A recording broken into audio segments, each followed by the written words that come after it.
My name is Ida B. Wells. I did not begin as a speaker. I began as a reporter because lies survive when they are easy and truth survives only when someone is willing to carry it carefully. In Memphis, 3 men were lynched: Thomas Moss, Calvin McDowell, and Henry Stewart. They were business owners. They were my friends. Their only crime was competing successfully. When the newspapers called their murder justice, I understood that the lie was not loud. It was convenient. I did not answer that lie with outrage. I answered it with work. I gathered names, dates, locations, arrests that led nowhere, charges that vanished, and deaths that were explained away.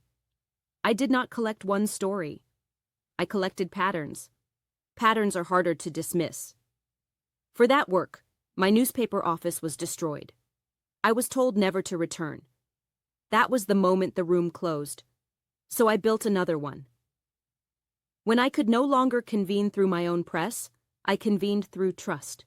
Churches, women's clubs, reform societies. Rooms where seriousness still mattered.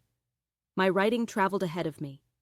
By the time I entered a gathering, people were already carrying the facts. I did not need to persuade them to listen. I needed to know when they had heard. I watched the room constantly. I could see when people leaned forward without realizing it, when hands stopped moving, when the room went quiet, not because it was bored, but because it was recalculating. That is how you know truth has entered, not with applause, but with stillness. There is a moment when discomfort turns into responsibility. You can feel it.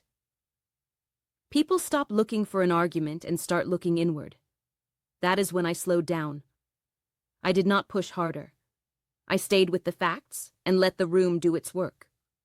When resistance appeared, and it always did, I did not confront it directly. I returned to sequence. I repeated names, dates, places. Repetition is not redundancy when truth is difficult.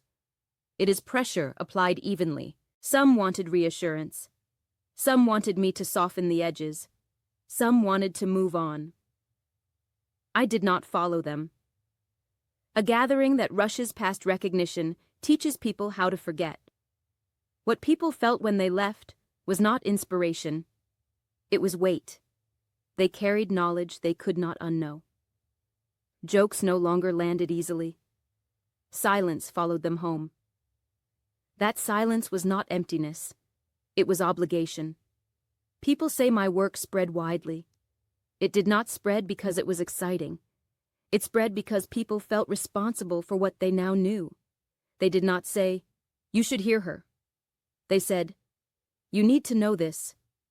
Today I am told that truth moves faster than ever. I am not persuaded that speed is movement. When facts are consumed quickly, they become optional. When they are carried, through rooms that slow people down, they become consequential. People like to say that progress bends toward justice. I did not experience it bending on its own.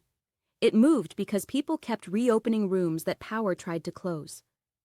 Because evidence was presented again after it was rejected.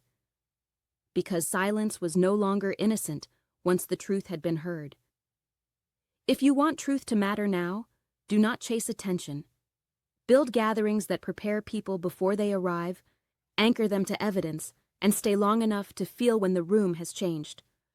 Truth does not persuade by shouting. It persuades by staying.